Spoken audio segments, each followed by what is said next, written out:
நேற்று ஒரு 3 மூடை 4 மூடை அவங்க வண்டி பக்கத்துலேயே இருக்கவங்களை தூக்கி போட்டாங்கல்ல, நம்ம அங்கேயும் தூக்கிட்டு இருந்தோம்ல. அப்புறம் நீங்கள் சொல்லவும் நான் பக்கத்தில் தூக்கணும்.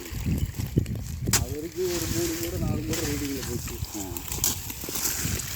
முதல்ல நம்ம ஏறுறது மாதிரி இப்போ ஒரு 10 மூடை வண்டி ஏற்போம். ஆமாம், நம்மளுக்கு ஆளுக்கு தெரிய வரல. 10 மணிக்கு மேலே ஏற்றி ஆளுக்கு 2 மூடை தூக்கி கொடுப்பீங்களா? ஆமாம், இல்லை நான் போல இல்லைங்க.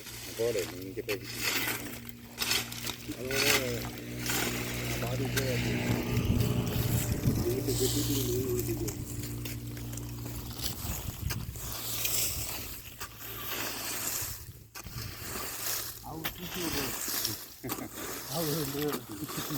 இல்லை ஒரு பிரிஞ்சு வரும் நம்மளை தூக்கி விட்டு இங்கேருந்து எங்கேயும் இப்போ இந்த வண்டிக்கு வர ஆளுக்கு அந்த கடைசியில் போய் தூக்கிட்டு இருந்தா சரி இது ஆகாதுல்ல, வேலை ஆகாதுல்ல. வேலை ஒன்று அர்த்தம் தெரியுங்களா? யாரும் தூக்கி விட்டு யாரும் கேட்டால் அது நமக்கு ஒன்றும் இல்லை. எல்லா பேரும் அந்த கணக்கு இங்கேருந்து போட்டு அர்த்தம் இல்லை. எந்த வேலையும் அந்த ஒரு பொருத்தமாக பார்க்கணும். அதான் வேலையில் நமக்கு 10 மணிக்கு தான் இருக்கணும். கொண்டா